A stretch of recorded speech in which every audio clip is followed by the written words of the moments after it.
Salut, c'est Hervé de NC360 et aujourd'hui on va voir comment paramétrer ton calendrier ou ton agenda si tu veux sur NC360. Allez, c'est parti, on va aller sur le logiciel. Voilà, donc nous voici sur le logiciel. Donc soit à gauche tout de suite tu peux trouver Calendar, soit sinon dans tes settings tu vas trouver également ton calendrier et ça va t'amener directement sur Setting Calendar où je viens d'appuyer en haut. Donc différents moyens d'y accéder. Comme on voit, j'ai déjà créé plusieurs agendas en ligne, et là, on va en créer un tout nouveau, juste pour l'exemple. Donc, en haut à droite, sur le bouton bleu, créer un calendrier. Alors, sur NC360, tu as plusieurs types de calendriers. Tu as le calendrier simple, de base, tout ce qui est plus classique.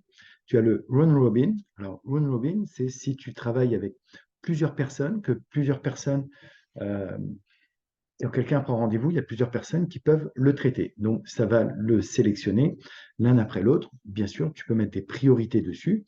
Par exemple, tu travailles avec deux personnes, mais tu vas être toujours la personne prioritaire. Si le créneau que la personne choisit est disponible pour toi, le logiciel te mettra en priorité. Class Booking, donc si tu travailles avec plusieurs personnes, mais que la personne peut choisir la personne avec qui elle peut prendre rendez-vous, tu peux choisir Class Booking. Et collective booking, un peu particulier, personne n'a besoin de prendre rendez-vous, on va dire, avec un responsable et un technicien, pour l'exemple. Ça va choisir un créneau où les deux personnes seront disponibles et les deux personnes, bien sûr, seront au courant du rendez-vous et sauront que ça se fait ensemble. Nous, on va choisir simple calendar. Donc, on va donner un nom au calendrier. Donc là, par exemple, on va l'appeler test 2. Tu peux lui rajouter une description. L'URL, donc l'adresse de ton calendrier. Donc nous, on va l'appeler par exemple 23 tests. La durée de la réunion. Alors bien sûr, si par exemple tu es plombier, peut-être que tu mettras 1 heure. C'est toi qui vois le temps que tu prédéfinis. Booking availability. Donc ici, on voit le fuseau horaire sur lequel tu es. L'agenda se mettra sur le fuseau horaire, bien sûr, de la personne qui prendra rendez-vous. Si par exemple elle est au Canada, ça lui mettra son fuseau horaire. Toi, pour le paramétrer, le fuseau horaire, il faudra aller sur Business Profile ou My Profile. Je t'invite à aller voir la vidéo où j'explique comment ça fonctionne dedans. Ici, tu as les jours de la semaine. Ils sont en anglais. Je pense que ce n'est pas trop compliqué, hein. Dimanche, lundi, mardi, mercredi, jeudi, vendredi, samedi.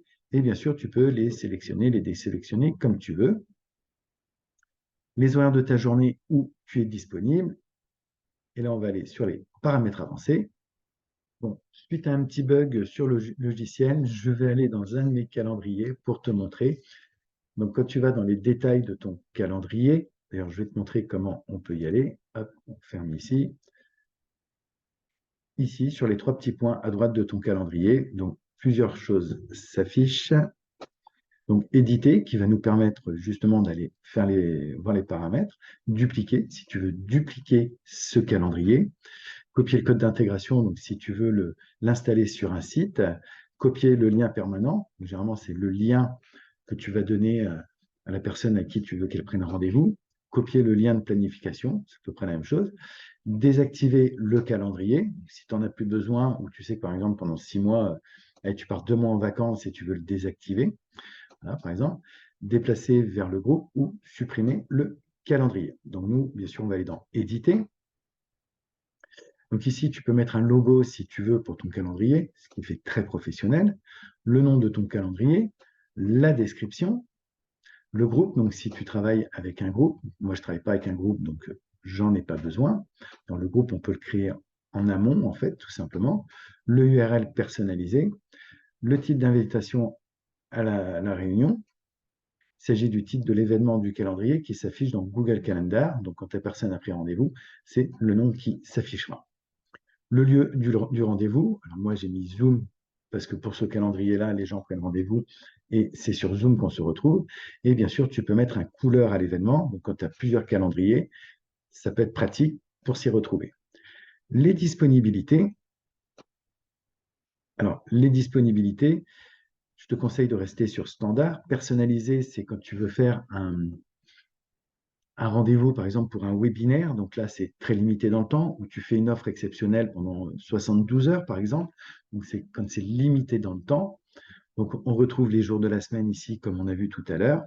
Et ici, donc, les créneaux horaires que tu vas mettre pour ton calendrier, les disponibilités.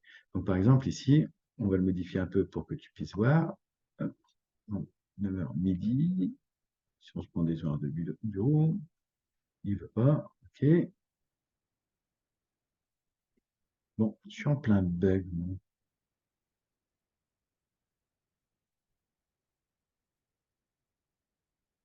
Donc, par exemple, 9h, 11h, AM, ajouter du temps.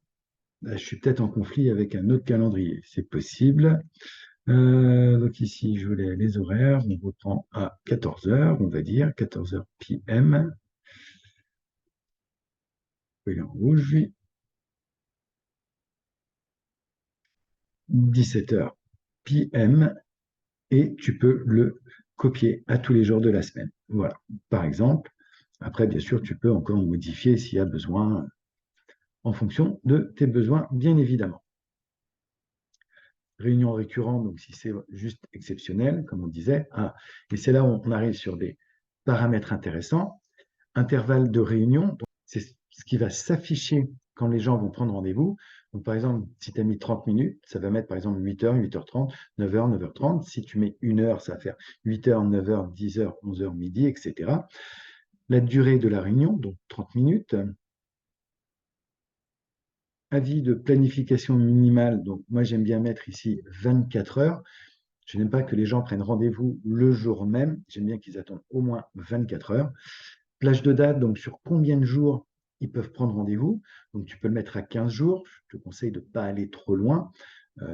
Tu peux aller jusqu'à 3 mois, mais comme je dis, ça n'a pas d'utilité. Et encore, je pense que tu peux même mettre 12 mois. Ça ne bug pas. Mais comme je dis, bon, moi j'aime bien le mettre à 3 jours. Après, c'est toi qui décides combien tu veux mettre. Réservation maximale par jour. Donc moi, par rapport à mon travail, je ne prends pas plus de 5 rendez-vous par jour. Peut-être toi, tu peux en prendre plus dans ton boulot ou peut-être moins. C'est toi qui vois, toujours pareil. Nombre maximal de réservations par créneau. Donc si les gens veulent prendre plusieurs rendez-vous sur le même créneau, moi je n'en ai pas d'utilité non plus. Temps tampon. Alors le temps tampon, c'est un petit peu comme l'intervalle de la réunion, sauf que c'est le temps que ça va laisser entre deux rendez-vous. Si par exemple quelqu'un prend rendez-vous à 8h30, eh ben, je veux pas que j'ai d'autres rendez-vous avant donc 8h, donc 8h moins le quart. Et du coup, après, pareil, donc il a pris rendez-vous à 8h30, une demi-heure de rendez-vous, ça nous fait 9h. Donc les prochains rendez-vous seront à 9h15. Formulaire et paiement. Donc ça va être un petit peu ce que la personne qui prend rendez-vous va devoir mettre dedans. Donc ici, on voit nom, prénom, email, numéro de téléphone. Elle peut mettre des notes. Alors ça, c'est le petit bouton, j'ai envie de dire RGPD, la réglementation générale sur la protection des données, qui est une obligation en France. C'est cette petite case que tu coches pour valider que tu acceptes de donner tes coordonnées. La page de confirmation, donc qu'est-ce qu'il y aura écrit dedans. Voilà. Identifiant de pixel Facebook, si tu en as un, tu peux le mettre. Autoconfirmation des nouveaux rendez-vous du calendrier. Donc, ça confirme automatiquement. Si tu le décoches, ça va t'envoyer une notification te demandant de valider le rendez-vous, si tu es d'accord ou pas. Notification et options supplémentaires. Donc, un email d'accusé de réception. Moi, j'aime bien le mettre. J'aime bien que la personne reçoive un email de confirmation. C'est quand même mieux. Permettre à Google Agenda d'envoyer des invitations et des mises à jour par email aux participants. Oui, ça peut être bien si jamais il y a une modification. Connexion. Donc voilà, moi, mon calendrier, il est connecté, mon calendrier Google, puisque j'ai d'autres calendriers à côté. Option de synchronisation dans les deux sens. Donc, si quelqu'un prend rendez-vous avec NC 360, c'est marqué dans mon Google Agenda. Et vice-versa, moi, quand je bloque quelque chose sur mon calendrier Google, ça se met automatiquement sur mon calendrier NC 360.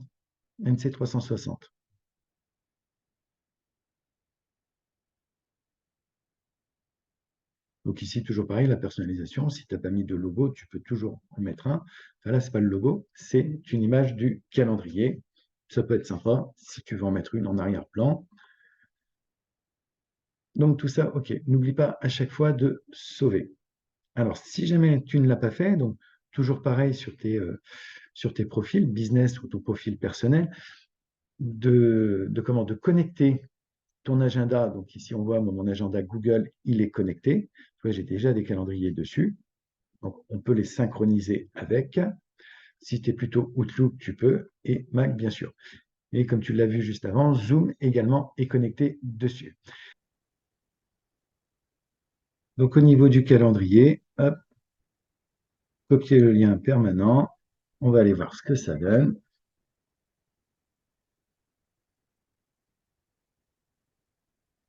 Donc, si j'ai bonne mémoire, moi, j'ai déjà un logo dessus. Alors, comme je disais, on peut aussi mettre une image de fond.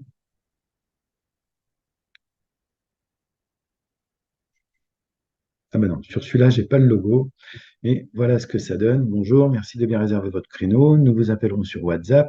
Aucun rendez-vous manqué ne sera reporté. Merci d'accorder de l'importance à notre rendez-vous. Prévoyez un endroit calme avec une bonne connexion et de quoi noter. Donc, c'est quelque chose que j'ai mis en amont. Et comme on voit ici, donc nous sommes le 17 octobre. Les gens ne peuvent prendre rendez-vous que le 18 et le 19. Voilà. Et toujours les horaires à côté. Si on prend, voilà, si on va un petit peu plus loin, continuer. Tac, tac, tac. OK, nom, prénom. Et je vous conseille de regarder ma vidéo sur les automatisations, les automations, parce que si on prend mon calendrier appel de découverte, copier le lien permanent, tac.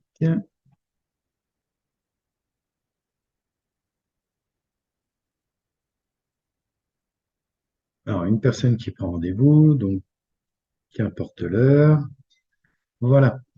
Elle arrive sur un formulaire où je lui demande, voilà, son prénom, son numéro de téléphone, combien serais-tu prêt à investir dans ton changement, quel est ton objectif.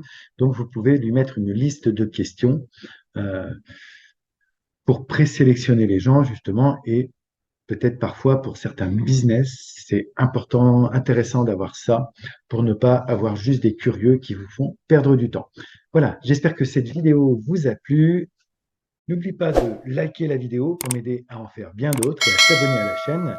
Également, si tu as des questions, donc tu as justement mon agenda juste en dessous de la vidéo, ou sinon tu peux poser ta question dans les commentaires et j'y répondrai le plus rapidement possible. Allez, à très bientôt.